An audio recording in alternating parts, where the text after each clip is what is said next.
twongeye turatomboye bana b'Imana kuba duhamagawe na Nyagasani kugira ngo tugire neza. Ku izina ry'Imana Data na Mwana na Roho Mutagatifu, amen. Amahoro bana b'Imana, nimuhumure, Imana iradukunda, ije kutugera neza kuri uyu wa kane w'icyumweru cya 11 mu byumweru bisanzwe, tariki 19 Kamena 2025. Dore amasomo ajya kuduhuza n'Imana. Isomo rya mbere n'umwora ya kabiri Paulo Mutagatifu yandikiye Abanyakorinti, umutwe wa 11 umurongo wa mbere kugeza kwa 11. Bavandimwe, icyampa ngo mushobore kwihanganira ubusazi bwanjye ho gato. Ngaho se nimunyihanganire. Mbakunda byasajije nk'uko Imana ibakunda. Nabashyingiye umwuka umwe rukumbi, mbashyikiriza Kristo muri nk'umugeni w'isugi. Nyamara nk'uko Eva yaguye mu mutego w'inzoka, ndatinya ko namwe imitima yanyu izahuma, mugateshuka ku bupfura mukuriye kugira Kristo. Dore nawe uwadutse wese abamenyesha undi Yezu utari uwo twabigishije, cyangwa se akabarohamo indi roho itari uwo mwahawe, cyangwa se akabazanira indi nkuru nziza itari yo twabashyikirije, uwo muntu mu mutega yombi. Ndibwira ko izo ntumwa z'akataraboneka ntacyo zindusha. Ndi umuswa koko mu byo kuvuga neza, nyamara sindi we mu by'ubuhanga. Ibyo twabigaragarije muri byose no ku buryo bwose. Ubwo se cyabaye icyaha cyo kubicishaho bugufi, mbamamariza inkuru nziza y'Imana ku buntu kugira ngo baheshe agaciro? Nacuje za kiliziya z'ahandi, nemera gutungwa nazo ngo mbone uko mbakorera. Iyo nagiraga icyo nkenera ndi iwanyu, ntawe nigeze ndushya, kuko ibyo nari mpuza nibihabwaga n'abavandimwe baturutse muri Masedoniya. Iteka ryose nirinze kubagora, kandi nzakomeza kubyirinda. Mbarahirije ukuri kwa Kristo ndimo, ntawe uzanyagira iryo shema mu turere kose two muri Akaya. Kuki se? Kuko se ndabakunda? Imana niyo ibizi. Iryo ni ijambo ry'Imana. Zaburi 111. Ibikorwa by'Uhoraho birangwa n'ukuri n'ubutungane. Nzasingiza Uhoraho n'umutima wanjye wose, mu nteko y'intungane no mu ikoraniro rusange. Ibyo Uhoraho yakoze biratangaje, ababyitayeho bose bahugukira kubizirikana. Ibikorwa bye birangwa n'ubwiza n'ubudasumbwa, kandi ubutungane bwe bugahoraho iteka. Yashatse ko bagenda bibukiranya ibitangaza bye. Uhoraho n'umunyaneza n'umunyampuhwe. Ibyo akora byose birangwa n'ukuri n'ubutungane, amategeko ye yose akwiriye kwiringirwa. Yashyiriweho abo mu bihe byose kandi ku buryo budasubirwaho, akaba agenewe kubahirizwa nta buryarya n'ubuhemu. Ibikorwa by'Uhoraho birangwa n'ukuri n'ubutungane. Nyagasani Yesu nabane namwe. Amagambo mu Ivanjili ntagatifu ko yanditswe na Matayo, umutwe wa 6 umurongo wa 7 kugeza kwa 15.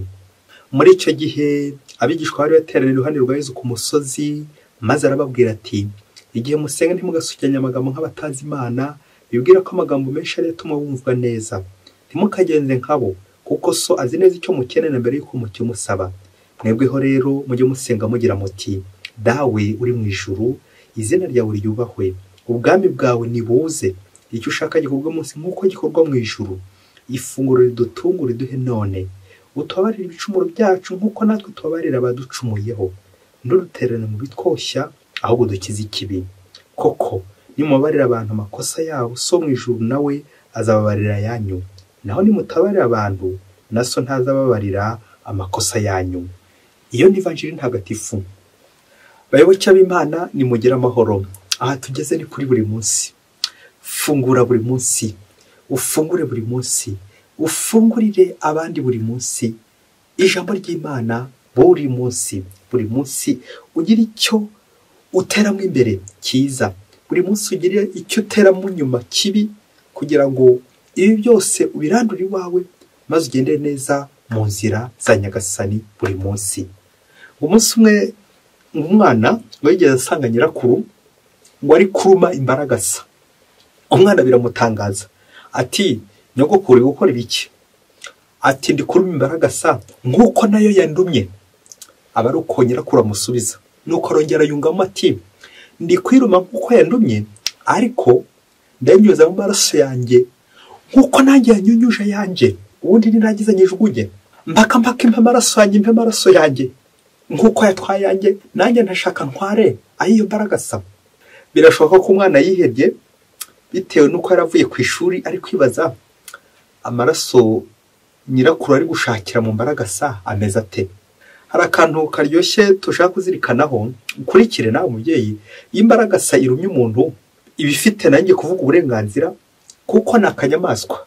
Buri inyamaswa umurimo wayo ni ukurumana, naho umuntu umurimo w'umuntu ni ukugira neza, gusangira n'abandi, ntabwo ari ukuryana.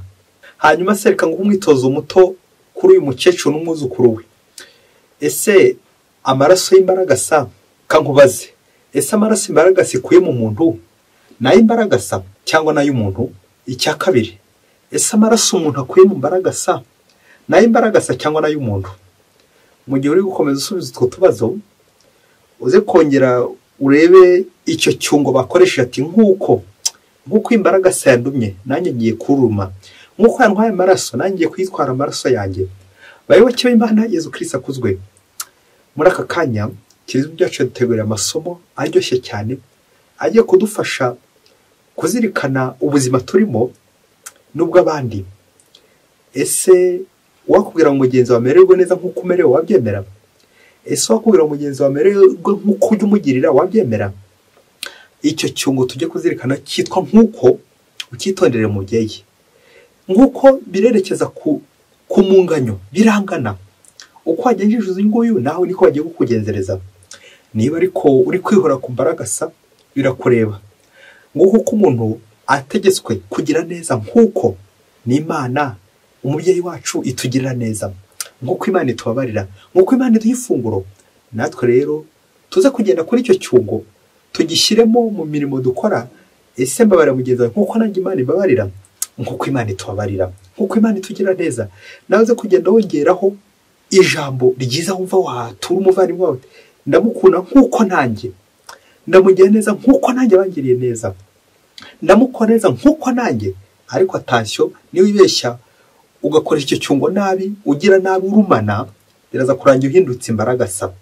Bya bindi by'aho mugabo uvuze ati ugendana n'imbaragasa, ugendana n'imbwa ikagusinya imbaragasa, wagendana n'umugabo akakugabira. Nawe rero wirinde kugendana n'imbaragasa, wirinde kuruma imbaragasa hato utaza kumera nkayo. Wirinde kandi kuruma imbaragasa ngo yinyuza amaraso hato utaza kumira umwanda w'amaraso, amaraso y'imbaragasa. Mubyeyi, ukuri iyo foto nyine umukecuru uri kuruma imbaragasa kugira ngo akure mu maraso yagiye nk'uko nanjye yandumye. Mubyeyi, twebwe rero duhamagara kwigana Imana, kubera ko Imana ikize ku mbabazi, Imana ikize ku buntu, nk'uko Imana itugenzereza natwe tugenzereza bagenzi bacu. Isomo rya mbere ryagarutse mu icyo cyungo nk'uko, aho twumvise Pawulo umutagatifu afite impungenge z'ababoke bari Korinte, ati nyamara nk'uko Eva yaguye mu mutego w'inzoka, natinya ko namwe imitima yanyu izahuma mugateshuka ku bupfura mukwiye kugira Kristo. Amen, amen, amen. Nk'uko Eva. Ako kantu mubyeyi, iyo cyungo, bityo nawe uze kongera urebe uti hari ubu nk'uko uriya mukecuru w'imbaragasa ashakishamo amaraso ye, nk'uko wowe se ujya wigana ikiri cyiza, ntaho ntiwaba Pawulo mutagatifu ntabwo ufite impungenge nk'uko. Iki cyungo kandi turakibona mu ivanjiri uno munsi, aho twumva icyo ushaka gikorwa munsi nk'uko gikorwa mu ijuru, ibyo Imana yategetse. Iki cyungo kandi cyagarutse no muri Evanjiri, utubabarira ibicumuro byacu nk'uko natwe tubabarira abaducumuyeho.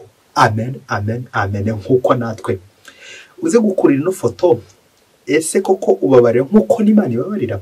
Ugereza kwigana Imana. Byumvikane turi abantu, hari igihe tugenda yenge, ariko se Imana turayigana? Utekereze nawe, uramutse ubabariye nk'uko Imana ikubabarira, wabigeraho? Biragoye ko twabigeraho. Nicyo gituma kenshi bamwe muri twe bakunze kubabarira, bakunze gukora iki cyungo bari kubabaza bagenzi babo ati ndakubaza nk'uko nanjye wambibaje, ngiye kugukora nabi nk'uko nanjye wangiriye nabi, ngiye gukuruma nk'uko nanjye wandumye, ngiye kukunyuza amaraso yanjye nk'uko nanjye wayatwaye. Nuko ugasanga kenshi turi guhimana, agahimano, vengeance. Icyo cyungo tukagikoresha mu nyungu za sekibi, ariko ntitugikoreshe nk'iri sengesho rya Dawe uri mu ijuru. Ese koko turasenga nk'uko Imana ibidutegeka? Nk'uko Ivanjiri nanone bayitangira, yatangiriye uburyo bwo gukora isengesho. Kongeye twibutse Yezu uri ku musozi ari guha impanuro abigishwa uburyo bagomba gusenga, uburyo bwiza bwo gusenga, kudahushura, bityo tukadukira gusenga tuzirikana. Ubwo Yezu atandukanya kuvuga amasengesho, abantu bakavuga amasengesho bihitira. Ese uvuga amasengesho cyangwa urasenga? Uri umunyamasengesho cyangwa uri umuntu usenga? Icyo nakubwira, isengesho rikozwe neza imbuto yayo ni imbabazi, kwabarira abandi nk'uko n'Imana nayo itugirira neza itubabarira. Nyagasani umutse witaye ku byaha byacu ninde warokoka? Twongere dutekereze ibyaha dukoreye Nyagasani, ariko Imana ikarenga igatubabarira. Ese mugenzi wawe wowe iyo acumuye uramubabarira? Ivanjiri iraza gutwerekeza ku buryo dukora amasengesho.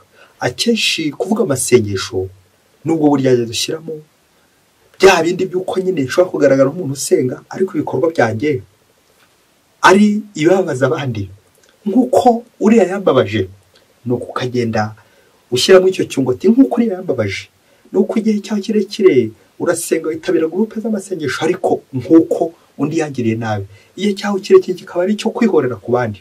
Mbega amasengesho ari aha. Iyi vanjiri iratwerekeza ku buzima bwose tubamo hano ku isi, nguko tugenda dukoresha iki cyungo, nk'uko uriya yankoreye ibi ngibi nanjye nzamukorera ibi, nk'uko yangenjereje nanjye nzamukorera bino. Icyo cyungo nk'uko ugikoresha ryari mu rugo rwawe? Ese ugikoresha mu nyungu za sekibi cyangwa ugikoresha mu nyungu za kiliziya no kugira neza, utanye imbabazi nk'uko n'Imana nayo ikubabarira? Uze kubyibazaho, nanjye ndacyari kubyibazaho. Ngo umunsi umwe hirya kure cyane muri Afurika, ngo mu rugo rumwe rw'umukristo, umugabo n'umugore bari babanye neza, bakundana, bitabira gahunda z'amasengesho, babanye neza bikomeye cyane. Nuko igihe kimwe kiza kugera bya bindi by'uko nyine ntawe ucana itara ngo ryubikeho ikibo, umugabo muri uru rugo ngo akaba yaracaga inyuma ku rwego mpuzamahanga. Nuko igihe kimwe umugore aza kubikeka, atari ibyo gukeka gusa, agiye kumva yumva ko umugabo afite abana hirya mu bihuru no mu bigunda. Umugore biramubaza cyane uburyo amara yigihe n'umugabo, ariko umugabo akaba koko amukorera ibya mfura mbi. Nuko umugore afata icyemezo cy'uko bagiye kumvikana n'umugabo, abana bakabazana mu rugo, umugore agakomeza akabitaho, ubundi bakomeza bakabana neza.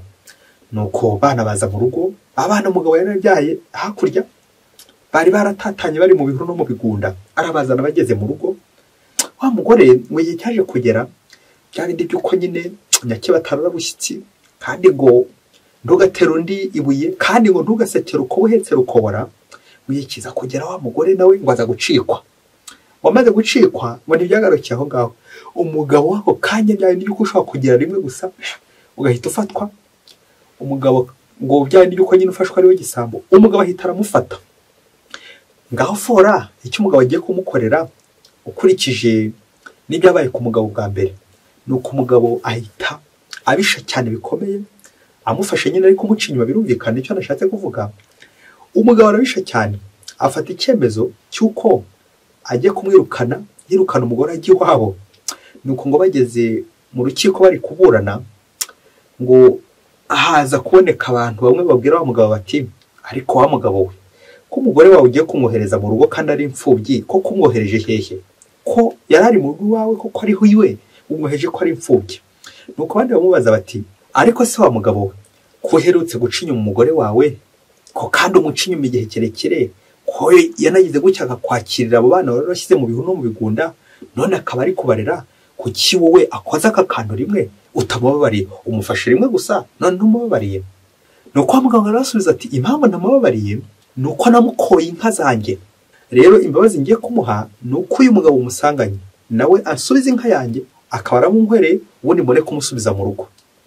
Byaje kurangira nyine urubanza ruciwe rutyo, wa mugabo bamukwera wa mugore we, wongera aramukwa bamusubiza yanga. Bamaze kumusubiza yanga, wa mugore birumvikana asubiye mu rugo, bakomeza barabana.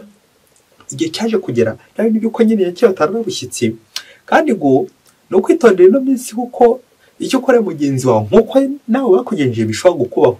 Uzi kwa mugabo byaje kugera igihe namufata mu rugo rw'abandi, yagiye guca inyuma n'ubundi nk'uko yarabisanga, dore ko hanyere ntihuma kandi ngo yo nihoramo.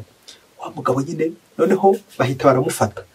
Umugabo umufashe rero aramubwira ati, umva rero, nk'uko warihishije umuturanyi wawe, nanjye noneho urandihisha byikubye kabiri. Ntabwo ndihisha byikubye kabiri gusa, ahubwo ni 5, kubera ko umugore wanjye yize na kaminuza, noneho urariha bikomeye cyane, urariha inka 5. zihuse zishyushye nk'uko nawe yarihishije mugenzi we. Uzi ko kugezana n'ubu atarangiza kwishyura amadeni ya za nka yafashe kugira ngo bamubohore batamushyira ku karubanda, na n'ubu arakishyura ya madeni y'inka yatanze akwa wa mugore w'abandi, nk'uko nawe yakosheje he, kuko nawe yakosheje umugore we, nawe rero bakaba baramwishyuye kimwe kuri kimwe, ahubwo basigaye mu madeni akomeye cyane aracyari kwishyura kugeza na n'ubu. Bayoboke b'Imana, Yezu Kristo akuzwe. Ese w'icyungo nk'uko ugikoresha mu nyungu za sekibi, uri kwihorera ati naramufasha, ati nk'uko namufasha kandihisha nanjye ngomba kumurihisha, bityo bigahora bizenguruka za nk'uko zikazenguruka kugeza igihe uzasanga abantu biyambaje amarimbi sekibi, ati nk'uko nanjye wangenjereje. Kwihorera ukazasanga abantu badukanye imihoro aho kwadukana amahoro, ati nk'uko nanjye wanteye umuhoro nanjye hugutera undi. Reka dusoreze ku tuntu dutatu tuza kugufasha kureba aho ujya ukoresha iki cyungo nk'uko. Ese gikoresha ku mbabazi nk'uko Imana imbabare nanjye mbabare mugenzi wanjye. Icya mbere, hari icyazo abagore bakunze kwibaza ari mu rukiko ari n'ahandi, rimwe na rimwe bakabifata nk'aho ari akarengane, ariko ku cy'abagabo iyo baciye inyuma abagore babo, abagore bigeraho bakababarira bagaca inkoni zamba, mbese nk'uriya mugore uzana abana mu rugo abandi umugabo yarashyize mu bihuru no mu bigunda, ariko igihe cyagera wa mugore yaca inyuma umugabo we ntababarirwe, abagabo bakabisha bakarakara ku buryo batabarira abagore babo. Nihe mpamvu? Umvise igisubizo w'umugabo yatanze ati ngo nuko namukoye, ariko ukaza kwibaza uti hajye ubu umugore yahindutse ikintu, yahindutse igikoresho ku buryo bamunganya n'inka. Ukomeze ubyibazeho, uze kwibaza ngo harya umugore wanjye naramubabariye, ariko atari gushyigikira amafuti ndetse no gucana inyuma, ahubwo ujye wibaza uti ibimbayeho nanjye nshobora kubabarira mugenzi wanjye nk'uko nanjye nababariwe. Ubyibazeho iyo nk'uko. Hanyuma uze gukora umwitozo niba uri umugabo, ariko harya ubu kuki njyewe ntababarira undi, kuki undi we byamubayeho njyewe bitambaho, kuki se njye ntamubabarira? Ubyibazeho. Icya kabiri twazirikana ni abantu bajya barihisha abandi indishyi z'akababaro, ati nk'uko uyangenjeje nanjye ngiye kubagenzeza nti, ugasanga ubuzima bwacu bwabaye gutangira indishyi z'akababaro. Iyo ni imivumo ya sekibi. Ibyo ni ibintu byo kwa sekibi kurihisha, nk'uko yanyimye ku buryo nanjye ngiye kumwima, nk'uko yankubise umuntu nanjye kumukubita undi, ikaba imihoro itanu. Bayobozi koko kurihisha abandi. Uzasanga imitungo yaradushizeho, uzasanga bimwe yarashyire mu bihuru no mu bigunda. Kubera iki? Amakonte yacu ari gutambuka bitagangurirwa ndetse n'ibishorobwa n'ibivumvuri, kubera amafaranga twagiye tunyuza mu buryo ubu buhishe. Kwihorera amafaranga yacu ugasanga turayakoresha muri za nk'uko z'ubugira nabi, z'ubugambanyi, ingeso mbi zo kwa sekibi, aho kugira ngo tuyakoreshe nk'uko uriya yafashije nanjye ngiye kureba abandi mfasha, nk'uko uriya yangiriye neza nanjye cyangwa Imana nanjye nkagira abandi neza nk'uko uriya yankoreye neza, icyaba Imana nanjye nkazakora abandi nk'uko nanjye bangiriye neza nk'uko. Icya gatatu twasorezaho, urugo mubyeyi ufata aka kantu kandi ugacaho uturongo dutanu. Urugo ntabwo ari urukiko, ntabwo ari urubanza, ahubwo ni imbabazi. Amen.